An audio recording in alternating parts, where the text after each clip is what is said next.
नमस्कार, खबरों की खबर में आपका स्वागत है। दिल्ली विधानसभा चुनाव के नतीजे सामने आ गए हैं। अब किसी से कुछ छुपा हुआ नहीं है।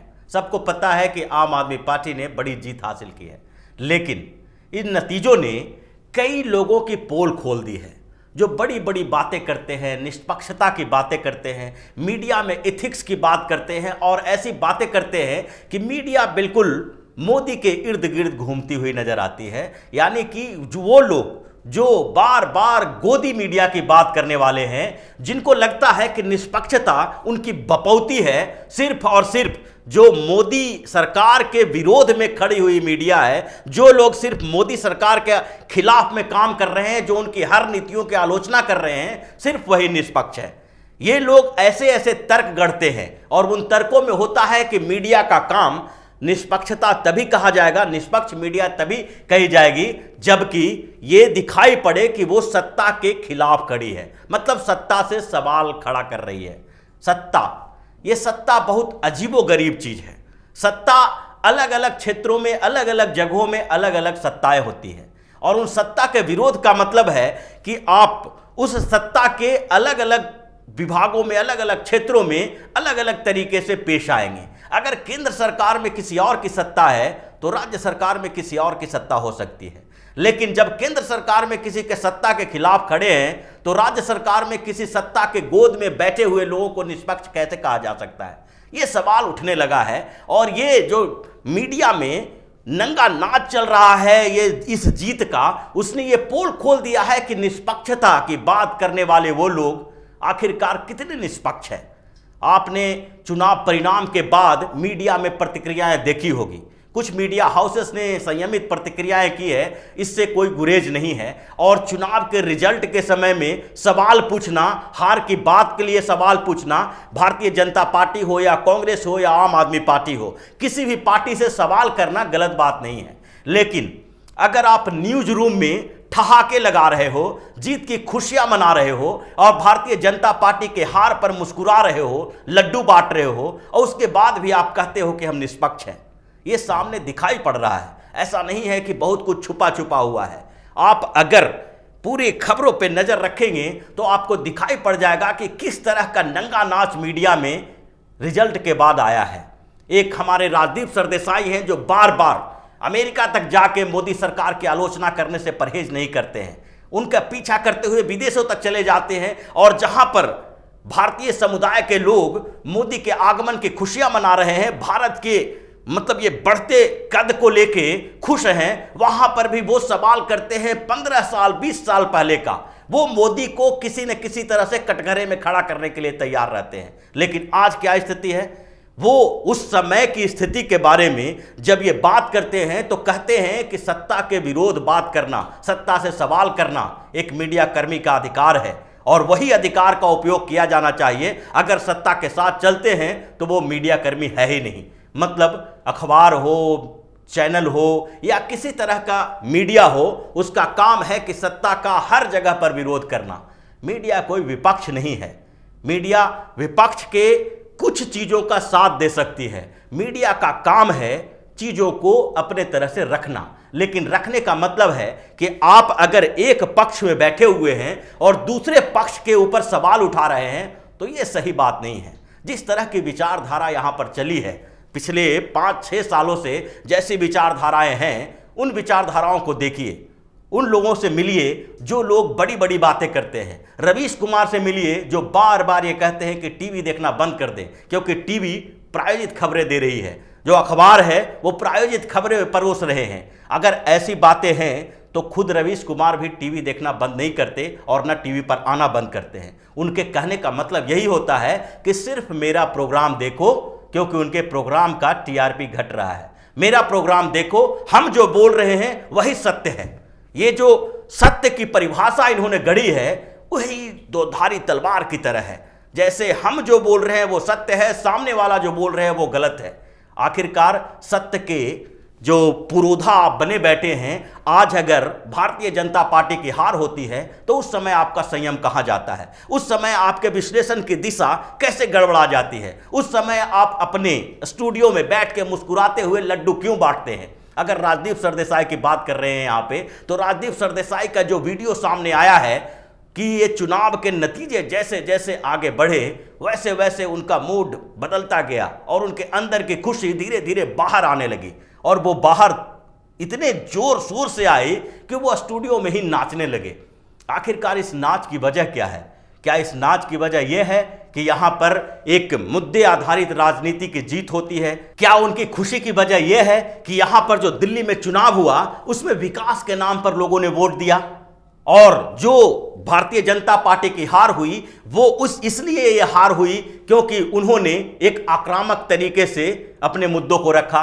अगर यही वजह होती तो इन वजहों के बारे में विश्लेषण करते, ये बताते कि केजरीवाल की नीतियां जो थी, जिस नीतियों पर केजरीवाल पिछले 5 साल से चले, उसमें विकास था कहां पर? अगर केजरीवाल इतने बड़े काम कर रहे थे तो उनके उप मुख्यमंत्री, जिनके कंधे पर रख के वो बार बार प्रचार कर रहे थे, जिनको लग रहा था कि मनीष सिसोदिया ने इस पूरे चुनाव के लिए पृष्ठभूमि तैयार की थी, ये बार बार कह रहे थे कि दिल्ली में शिक्षा का विकास हुआ है और शिक्षा में सुधार हुआ है। अगर पूरे हिंदुस्तान में किसी स्टेट में सबसे अच्छी शिक्षा व्यवस्था, स्कूलिंग दी जा रही है तो वो दिल्ली है। वो बार बार भाजपा शासित राज्यों से इसकी तुलना करते थे, और वो उस मनीष सिसोदिया की स्थिति क्या थी? पूरे दिन जो खबरें चली उसमें मनीष सिसोदिया बिल्कुल ढुलमुल तरीके से आगे बढ़ते जा रहे थे। वो कई बार ऐसा लगा कि मनीष सिसोदिया की सीट अब जाने वाली है, मनीष सिसोदिया की हवाइयां उड़ रही थी, लेकिन अचानक ऐसा हुआ और जो जीत का अंतर है मनीष सिसोदिया का 3000 वोटों के आसपास, ये बता देता है कि मनीष सिसोदिया के जो विभाग है, जो शिक्षा विभाग और उप मुख्यमंत्री होने के साथ जो शिक्षा मंत्रालय वो संभालते हैं, अगर उतनी इतनी उपलब्धि उनकी थी तो ऐसे में मनीष सिसोदिया के जीत का अंतर इतना कम कैसे हो गया? अगर यही बात लोकसभा चुनाव के समय नरेंद्र मोदी के साथ होती तो क्या होता? मीडिया वाले ये लोग जो निष्पक्षता की बात करते हैं वो क्या करते? अगर बनारस से नरेंद्र मोदी 20,000 25,000 वोटों से जीते होते तो मीडिया वाले क्या कहते? यहां पर सारी मीडिया बनारस में जाके लोगों से प्रतिक्रिया ले रही होती और ये बताते कि नरेंद्र मोदी भले ही दूसरे जगह पर भारतीय जनता पार्टी जीत गई है, लेकिन नरेंद्र मोदी का खुद का जो परफॉर्मेंस रहा है उससे यह पता चलता है कि नरेंद्र मोदी को पॉपुलैरिटी बिल्कुल नीचे चली गई है। लेकिन आज यह सवाल नहीं किया जाएगा। अगर विकास के मुद्दे पर ही वोटिंग हुई थी दिल्ली में तो अरविंद केजरीवाल के कई नेता जो हैं वो 500, 1000, 2000 वोटों से कैसे जीते? आखिरकार अगर विकास के मुद्दे पर ही अरविंद केजरीवाल की पॉपुलैरिटी बढ़ी तो अरविंद केजरीवाल का वोट शेयर पहले से कम कैसे हो गया? अगर विकास का मुद्दा ही था तो आम आदमी पार्टी इतनी परेशान क्यों थी? आम आदमी पार्टी के नेताओं की हवाइयां उड़ी हुई क्यों थी? ये जीत हार अपनी जगह है। वोट शेयर अगर देखा जाए तो अभी भी भारतीय जनता पार्टी का वोट पिछले बार की अपेक्षा बढ़ी है, सीटें भी बढ़ी है, लेकिन हार हुई है। हार को स्वीकार करने के लिए भारतीय जनता पार्टी के नेता तैयार हैं, मंथन भी कर रहे हैं, हार के बारे में बता भी रहे हैं, लेकिन मीडिया की निष्पक्षता जो है ये बिल्कुल सामने आ गई है। ये लोग जो नाच नाच के बता रहे हैं कि हमने नरेंद्र मोदी को हरा दिया, अमित शाह को हरा दिया, ये आपके अंदर की जो कलुषित भावना है ये समय समय पर बाहर आती है और आपके पास कोई नैतिक अधिकार नहीं है कि आप अब उन मीडिया हाउसेस के ऊपर उंगली उठाएं जिनके बारे में कहा जाता है कि वो नरेंद्र मोदी के पक्ष में खबरें करते हैं। आपके पास कोई नैतिक आधार नहीं बचता है। और जो देश में ये जो विभाजनकारी व्यवस्थाएं बनाई जा रही है मीडिया के द्वारा, जो बताया जा रहा है बार बार कि पूरा मीडिया को हैक कर लिया गया है, सरकार सारे मीडिया को संचालित करती है, उनको ये सवाल का जवाब देना चाहिए कि आखिरकार मीडिया अगर नरेंद्र मोदी की गोद में बैठी हुई है तो इन लोगों को इतनी छूट कहां से मिली हुई है?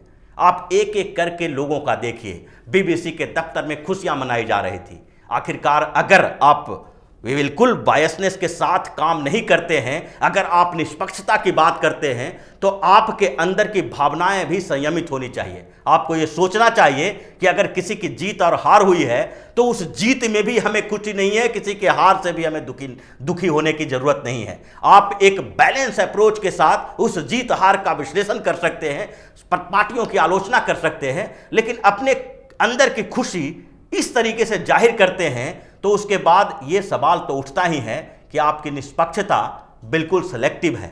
आप सेलेक्टिव तरीके से निष्पक्ष होते हैं। जो मोदी के खिलाफ है वही निष्पक्ष है जो मोदी के साथ चल रहा है। यानी साथ का मतलब है कि जो भी साथ चलने वाले लोग हैं वो ऐसा नहीं है कि भारतीय जनता पार्टी के खिलाफ की खबरें नहीं चला रहे हैं। वो ऐसा नहीं है कि अगर आप मीडिया की स्थिति देखें तो वो जो खबरें चली है, जो हार बीजेपी को हार मिली है, उसके लिए जिन लोगों को, जिन मीडिया हाउसेस के ऊपर बार बार इस बात का अटैक किया जाता था, जिन पर अरविंद केजरीवाल सवाल उठाते थे कि ये मोदी के साथ खड़ा है और भारतीय जनता पार्टी के अनुसार काम कर रही है, उन लोगों ने भी एक कवरेज किया है।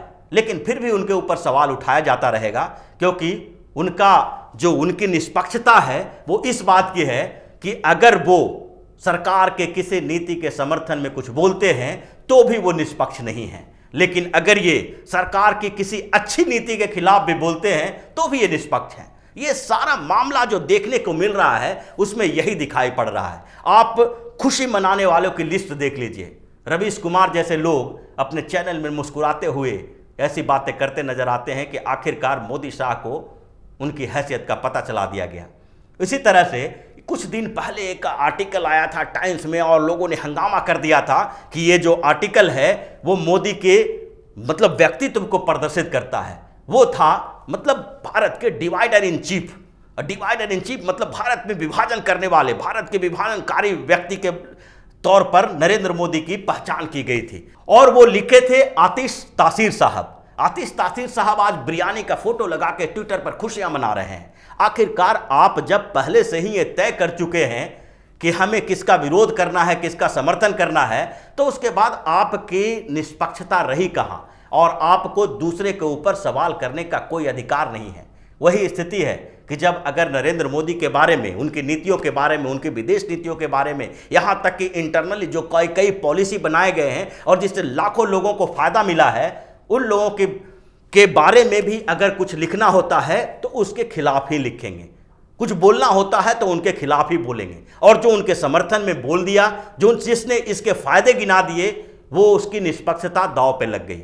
तो ये मीडिया का एक नया चरित्र है। और जो तथाकथित बुद्धिजीवी वर्ग जो अपने आप को निष्पक्ष बताते हैं, जो बताते हैं कि भारत में अब व्यवस्थाएं बदल गई है, सरकार ने पूरे सारे विभागों के ऊपर, यहां तक कि मीडिया के ऊपर भी जो स्वतंत्र विचार रखने वाली एजेंसी है उसके ऊपर भी कब्जा कर रखा है। अब उनको इस सवालों का जवाब देना चाहिए कि आखिरकार ये जो नंगा नाच चल रहा है दिल्ली नतीजे के बाद, उसका परिणाम क्या होगा। और उनको ये बताना चाहिए, अपने आप को ये खुले तौर पर बताना चाहिए कि हम केंद्र सरकार नहीं बल्कि भारतीय जनता पार्टी के खिलाफ है। सरकारें आती जाती रहेगी लेकिन पार्टियां वही रहती है। और अगर पार्टी के विरोध में है तो आपके हर बातों का विश्वसनीयता, उसकी जो विश्वसनीयता है उस पर प्रश्न चिन्ह खड़ा हो जाता है। और आप ये कहने के अधिकारी नहीं होते हैं कि हम हर तरह से निष्पक्ष हैं और हम निष्पक्षता के प्रतिमूर्ति बने बैठे हुए हैं।